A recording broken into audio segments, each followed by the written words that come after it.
À la une ce soir, tuée d'un coup de couteau pour avoir parlé avec un jeune homme. Une jeune fille âgée de 16 ans a été poignardée par sa petite amie à Pointe-à-Pitre hier soir. Le motif du crime serait un conflit sentimental. Vos avis dans ce journal sur cette violence entre femmes. Et la Guadeloupe aussi a rendu hommage à Xavier Jugelé, le policier assassiné le 20 avril dernier sur les Champs-Élysées à Paris. Une cérémonie silencieuse a eu lieu à la cour d'honneur du commissariat de Pointe-à-Pitre. Le préfet et quelques officiels étaient présents, ainsi que nos caméras. Et grand rendez-vous de santé publique cette semaine, celui de la vaccination. Des centaines de vies pourraient être sauvées grâce au vaccin selon l'Agence régionale de santé. Le docteur Wandoua, spécialiste entre autres de la leptospirose, sera notre invité. Et enfin, la Seine-Saint-Marc lance une nouvelle résidence permettant l'accession à la propriété à Petit-Bourg. Une convention a été signée dans ce sens avec la SCP-HLM. Être propriétaire est un rêve qui deviendra réalité pour les quelques familles concernées. Bonsoir et bienvenue sur ATV Guadeloupe. Et nous ouvrons ce journal avec ce drame qui s'est produit hier soir sur le boulevard Gertier-Archimède à Miquel-Pointe-à-Pitre. Alors qu'elle entamait une conversation avec un jeune homme, une jeune fille de 16 ans est interpellée par une autre jeune femme qui n'est autre que sa petite amie. Ne supportant pas la tenue de cette conversation, elle aurait sorti son couteau, porté un coup mortel à sa petite amie. Celle-ci, évacuée vers les services d'urgence, n'a pas survécu. Elle sera déclarée morte 2 heures plus tard. Les acteurs de ce drame terrifiant seraient toujours gardés à vue.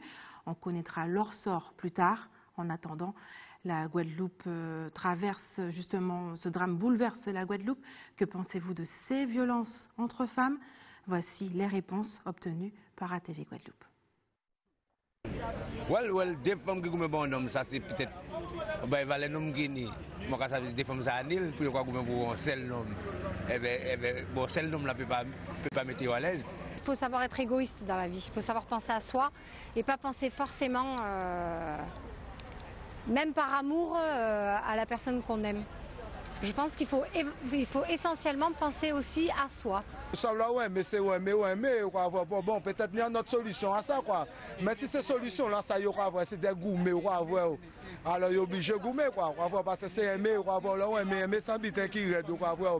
Bah d'une part, on peut pas les en vouloir, hein, elles sont amoureuses. Je pense que c'est triste. 2 femmes comme 2 hommes, ben nous sommes tous des êtres humains. Et... Là où on dit son problème, et là où on s'est levé, mais on... Oui, mais après c'est la société qui veut ça. Hein. Vous pensez que si les gens étaient occupés à travailler, à s'occuper de leurs enfants, vous pensez qu'ils auraient le temps de s'entretuer entre elles? Non, les gens n'auront pas le temps de s'entretuer entre eux. C'est de la folie, vraiment. Donc je suis pas comme elle, hein. Je suis pas pour. Faut penser à soi d'abord. Tous les déménagements là, le problème là, ça son embouteillage. Ils tombent dans l'embouteillage, ils ne peuvent pas manger rien encore. Ils sont obligés de gouverner pour là. On peut trouver d'autres solutions qui ça, au lieu de gouverner pour un homme, parce qu'à part celle non-minicité, à part celle féminine en plus. Ce sont des femmes, c'est pas moi, parce qu'ils sont un peu trop amoureux. Mais comme maintenant, on ne doit pas être amoureux comme ça quand même, il faut bien regarder d'abord. Il faut faire une certaine réserve. Et ce nouvel homicide porte à 16 le nombre de personnes tuées dans notre archipel depuis le début de l'année. Et à l'instar de l'hommage national rendu aux policiers assassinés le 20 avril dernier sur les Champs-Élysées à Paris, la Guadeloupe aussi a également honoré ce moment de recueillement. Une cérémonie silencieuse a eu lieu ce matin à la cour d'honneur du commissariat central de Pointe-à-Pitre. Aucune déclaration n'a été faite, ni avant ni après l'hommage. Des images signées Moïse Exter.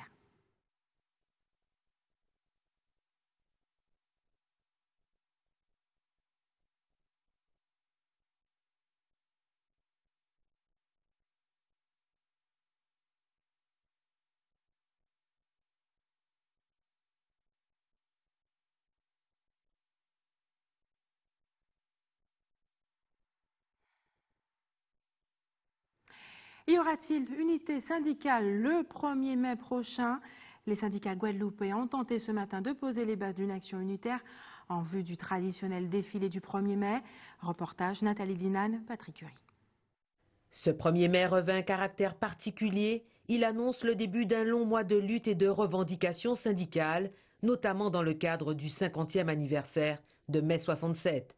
Pour ce rassemblement annuel, 11 syndicats se sont accordés afin de rappeler à l'unisson l'importance de la lutte et l'importance de scander toutes les revendications actuelles et à venir. C'est surtout d'inviter les travailleurs à venir, j'ai envie de dire, rappeler à la jeunesse ou rappeler à l'État français, rappeler à tout travail, à tout patron qui a ni 50 ans, il a réprimé travailleurs, il a tué monde et aujourd'hui jour, Bita a continué toujours. Donc c'est pour dire travailleurs, en nous lever debout, en nous lever tête, pour tuer complot à là ça, parce que son complot s'est mené entre le patronat, les politiques et les administrations pour l'immédifier ces travailleurs. À la veille du second tour de l'élection présidentielle, on s'interroge encore au sein des centrales sur le choix du candidat et son point de vue quant à la défense des droits des travailleurs. Aujourd'hui, on a envie de dire qu'on nous demande de choisir entre la peste et le choléra. Quand on se pose la réflexion, est-ce que je vais voter pour Le Pen? Ça veut dire que j'ai un problème. Macron a instauré l'une des plus mauvaises lois. Dans la loi Macron, il y a la régression sociale, il y a la régression des droits des travailleurs en termes de représentativité, en termes de droits légitimes, en termes de réunion, en termes de syndicalisme. Donc, et aujourd'hui, ce même bonhomme se présente pour être président. Tous les travailleurs, les jeunes, les retraités, entourés des organisations, se sont donné rendez-vous dès 8h30 sur la place de la Victoire pour manifester ensemble dans les rues de Pointe-à-Pitre. Et une nouvelle mobilisation dans le secteur de la santé frappe la Martinique. Cette fois, ce sont les agents des hôpitaux des communes qui ont fait part de leur mal-être. Ils ont manifesté aujourd'hui pour tirer la sonnette d'alarme concernant le manque d'effectifs au sein de leur structure. Une situation qui aurait eu pour conséquence le décès d'une aide-soignante de l'hôpital de Trinité, victime d'une rupture d'anévrisme. Voyez ce reportage d'Alizé Dutran et de Michelet François. Infirmiers, aides-soignants ou encore ambulanciers, tous se disent au bord du burn-out et font part d'une souffrance au travail qui irait crescendo. De longues journées, vous avez des plannings des fois pas adaptés, le planning qui est fait au dernier moment, la paye qui ne suit pas souvent. J'y vais tous les jours me demandant qu'est-ce qui va se passer, qu'est-ce qu'il y aura encore. On demande de plus en plus de tâches à faire. Nous sommes de moins en moins nombreux, nous sommes fatigués, épuisés et nous faisons des auto-remplacements, ce qui est quand même très fatigant et nous n'avons plus de vie personnelle. Selon le personnel de santé, c'est cette surcharge de travail non compensée par des temps de repos qui aurait coûté la vie la semaine dernière à l'une de leurs collègues. Corinne, aide-soignante d'une quarantaine d'années, a succombé à une rupture d'anévrisme dans son service à l'hôpital de Trinité. Depuis plusieurs jours déjà, elle tentait d'alerter sa direction et ses collègues sur son état de santé. Son état moral était pas rayonnant, elle était affaissée, donc on sentait vraiment qu'elle était fatiguée, épuisée et vraiment dans les propos on sentait vraiment la détresse, l'alarme. Nous sommes vraiment, je dirais dans le terme, enragés, vraiment déçus et vraiment... Je ne trouve pas les mots, les vocabulaires pour vous dire effectivement que nous sommes vraiment déçus par rapport à tout ce qui se passe parce que nous avons suffisamment alerté la direction. Les agents des hôpitaux périphériques dénoncent l'inexistence dans leur structure d'un service compensateur qui permet de fournir du personnel soignant en cas d'absence, un système présent uniquement à l'hôpital Pierre-Zob d'Akitman. Aujourd'hui, il faut savoir qu'à Montgolfier, il n'y a pas ce service. Le service est seulement basé à PZQ. Ça veut dire si un manquement sur Trinité aujourd'hui ou ce soir à 21h, la collègue saura qu'elle ira travailler à Trinité en prenant ce service à PZQ. Ça veut dire qu'elle va arriver à Trinité à 22h, 23h. Ce qui intéresse le directeur du CHUM aujourd'hui, c'est de faire tourner son moulin, le plateau technique. Les autres établissements, pour lui, ils sont des annexes. Les représentants des blouses blanches font aujourd'hui appel au directeur de l'ARS. Ils ont été reçus ce matin pour exposer leurs doléances. Alors la réalité du terrain qu'il y a aujourd'hui, que nous lui avons dit, c'est que dans les services de soins, les collègues sont appelés à doubler, à tripler leurs services. C'est ça la réalité. Les collègues sont appelés sur le repos hebdomadaire. Les plannings ne sont pas réglementaires, comme prévoit la réglementation. C'est ça la réalité. Équilibrer ces services-là et après, mettons en place un service de contractuel, de compensation, géré par le site du Lamentin, géré par le site de Trinité. Et de là, il y aura les remplacements ponctuels de chaque jour. Plus tard dans la matinée, les directeurs de l'ARS et du CHUM se sont rencontrés pour faire le point sur la situation. De nouvelles rencontres devraient prochainement avoir lieu avec les représentants des agents hospitaliers pour trouver un terrain d'entente. Les directions du CHUM et de l'ARS n'ont pas été en mesure de nous répondre. Pour l'heure, aucun mouvement de grève n'est à prévoir dans les services hospitaliers. Restez avec nous sur ATV Guadeloupe dans quelques minutes. Pourquoi est-il si important de se faire vacciner? Nous le verrons avec notre invité, le docteur Ondoua, dans un instant. Et puis gros plan sur la section internationale du lycée Melchior Garry de la Guyane, qui ont financé à la sueur de leurs francs leur voyage scolaire pour les États-Unis. Et l'Organisation mondiale de la santé a lancé la semaine de la vaccination dans la plupart de ses pays membres. Selon l'organisme, 2 à 3 millions de personnes auraient pu éviter la mort si elles avaient été vaccinées des maladies pour lesquelles il existe déjà des vaccins. Chez nous, c'est l'Agence régionale de santé qui est chargée de relayer cette semaine de vaccination. Un dispositif expliqué ce matin en conférence de presse. Reportage Isabelle Amou. Jour de vaccination contre la leptospirose pour ces salariés. Un rappel qu'ils effectuent chaque 2 ans. Ces derniers sont exposés à de nombreux risques, malgré leur équipement de protection. Oui, nous sommes très exposés puisque nous travaillons dans le ramassage des ordures. Donc vous savez que dans les ordures, il y a de tout. Donc même si nous sommes bien équipés, nous avons de très bons équipements au niveau de l'entreprise Nicolin. Mais nous ne sommes pas à l'abri de tout ce qui peut se passer. Parce que imaginez que l'on soit atteint par l'urine de rat, par exemple, vous savez qu'on en meurt. Donc avoir une vaccination prévient et surtout nous permet d'être en bonne santé et de continuer à travailler. La leptospirose est de plus en plus fréquente en Guadeloupe. Chaque année, 3000 cas sont déclarés au sein des élevages. La maladie ne doit pas être sous-estimée.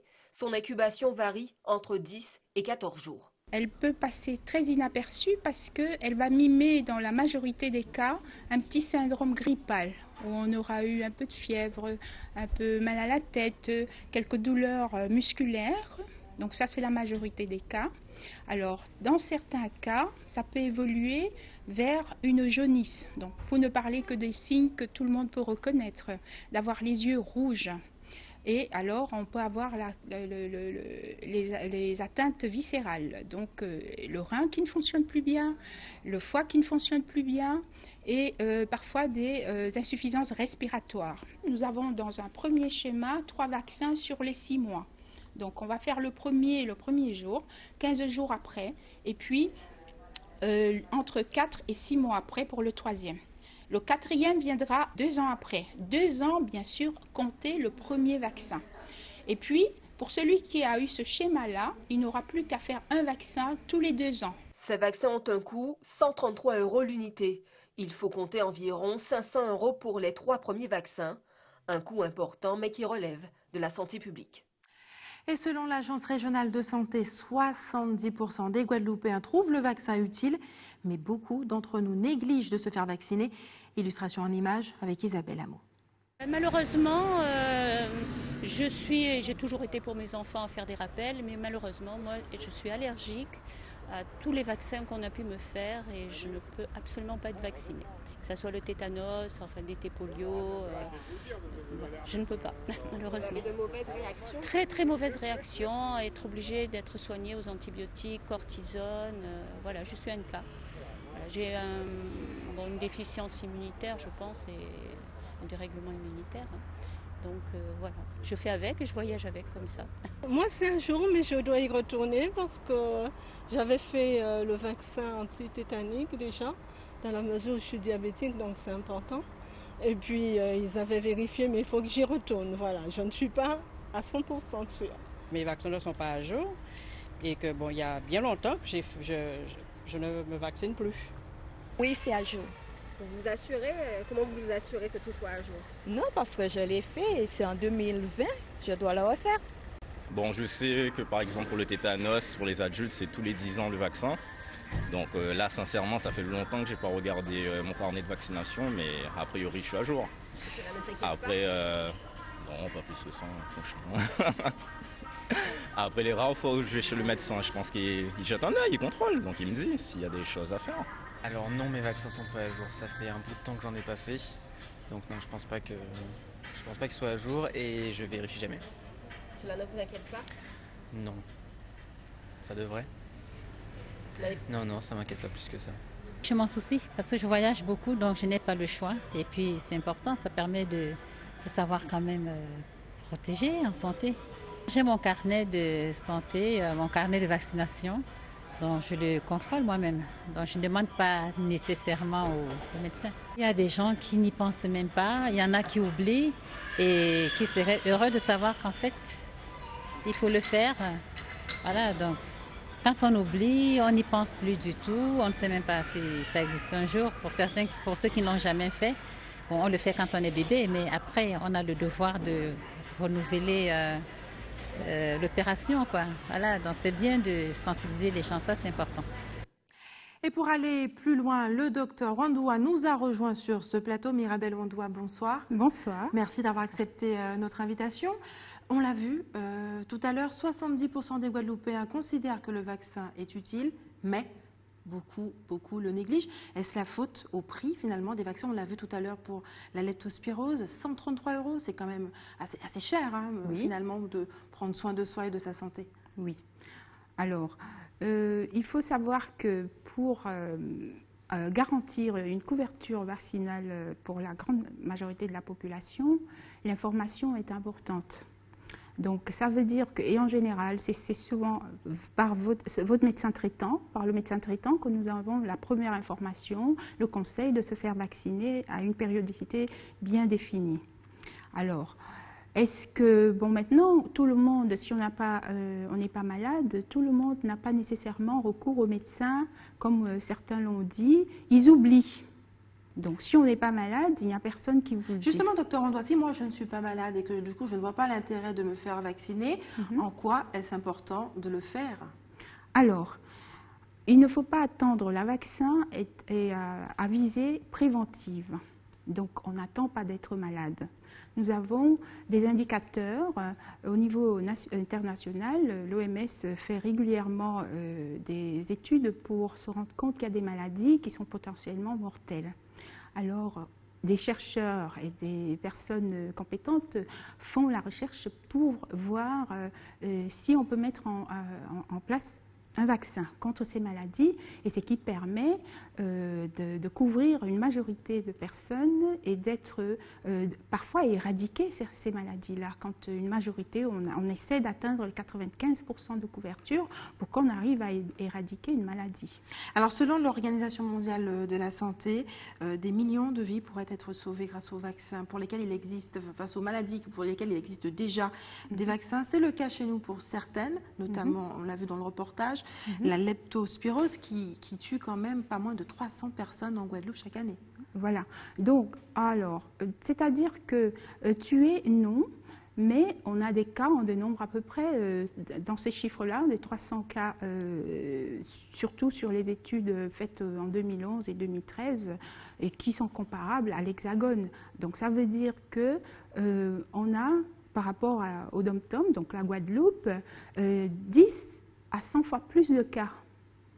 Et la couverture vaccinale explique un petit peu ça, parce que si on compare un petit peu aux éboueurs de Paris, où ça a été obligatoire d'office, et on a vu comment le nombre de cas a diminué dès qu'on a instauré la vaccination. Donc, c'est-à-dire qu'on sait très bien qu'en fonction de l'efficacité d'un vaccin, quand on commence à vacciner la population, on les immunise contre cette maladie, pour que, quand ils vont contracter la maladie, leur corps est préparé pour combattre. Ça voudrait dire, selon vous, que chaque Guadeloupéen devrait au moins avoir fait le vaccin de la leptospirose une fois dans sa vie? Alors, on ne va pas aller dans ce sens-là. Alors, moi, aujourd'hui, j'interviens en tant que médecin du travail. Donc, on fait une analyse des risques. Donc, il y a le Conseil national d'hygiène pour la santé qui préconise et qui a des recommandations. Donc, il y a une logique dans la prise en charge de la problématique de la leptospirose. On va d'abord axer ces actions dans l'information, dans les processus de protection collective, donc d'éradiquer, essayer d'éloigner les rongeurs des lieux d'habitation. Et puis vient alors les équipements individuels. Le vaccin vient en plus au cas par cas. Donc moi, je dois analyser avec l'employeur quelle population... C'est un vaccin qui est donc financé par l'employeur? Oui. Et qui a un certain coût, on entend bien. C'est pour ça que tous les employeurs auxquels j'ai fait ce conseil-là de faire vacciner n'ont pas encore adhéré, parce qu'il y a ce coût-là. Ce frein aussi.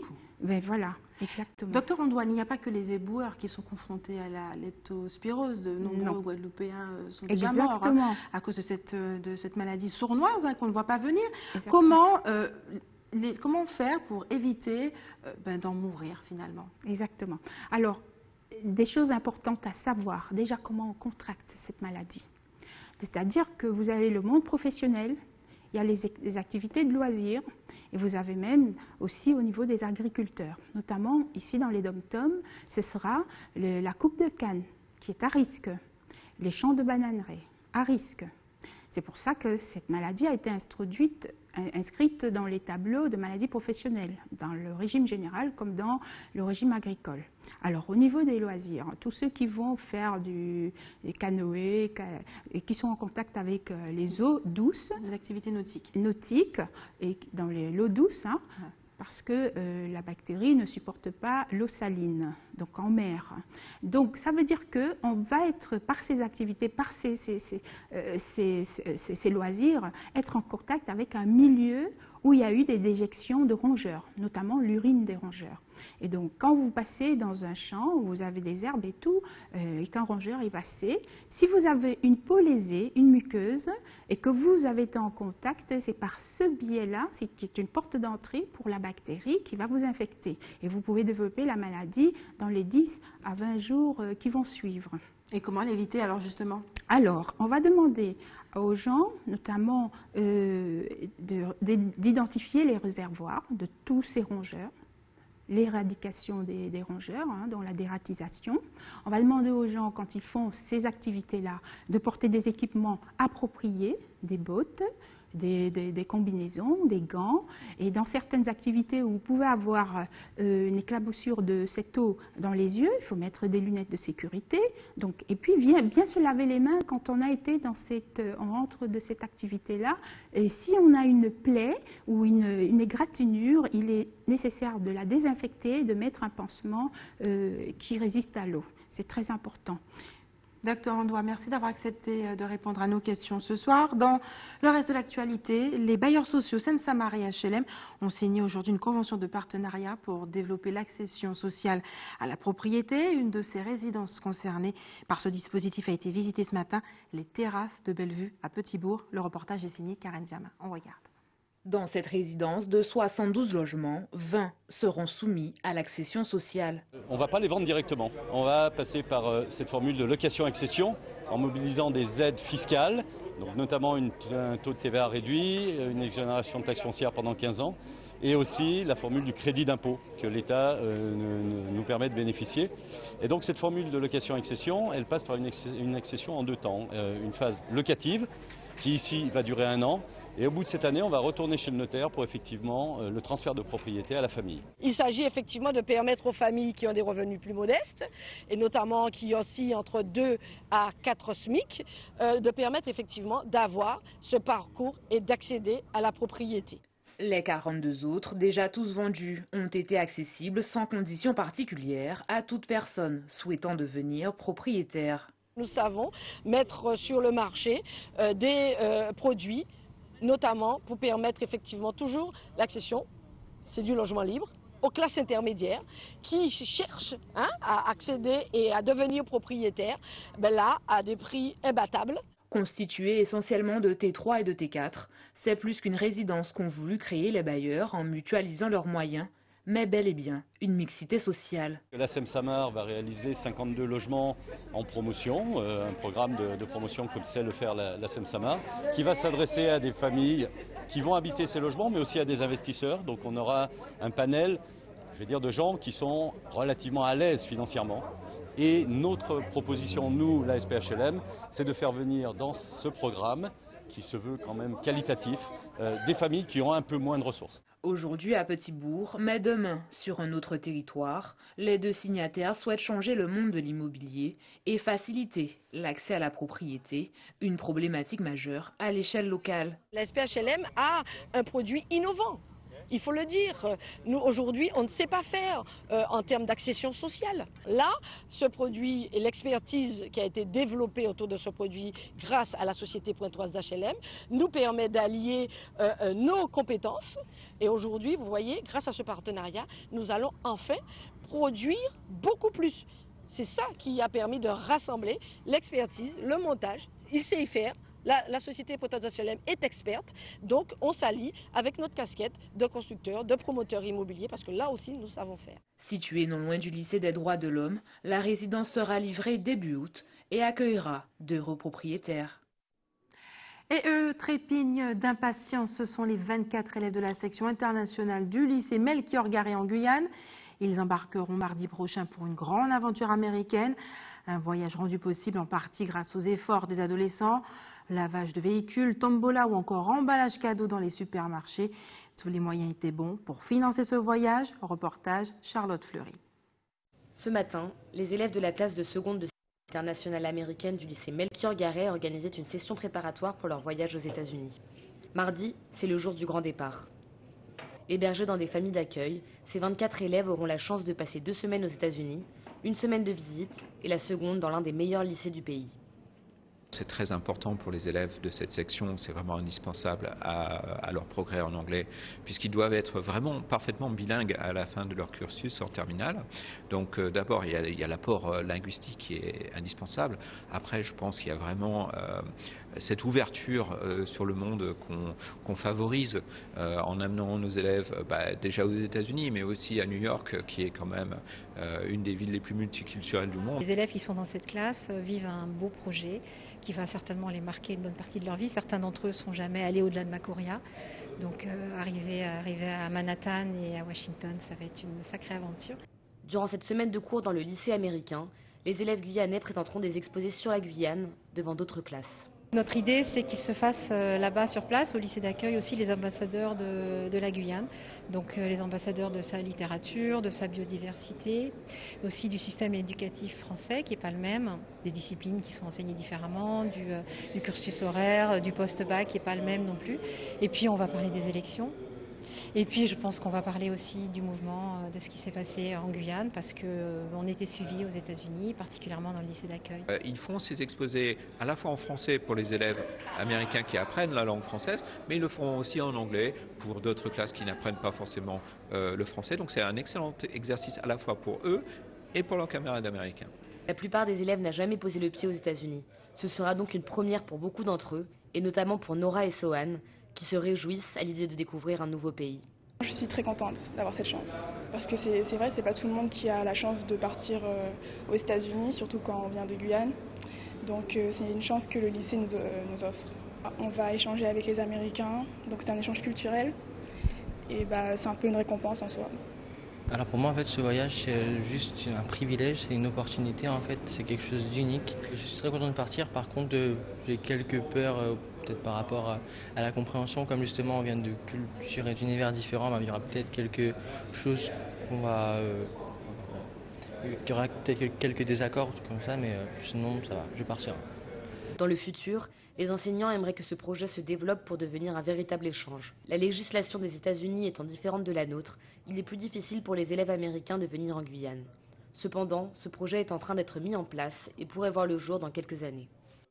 Une belle expérience à vivre et c'est l'heure des informations pratiques maintenant.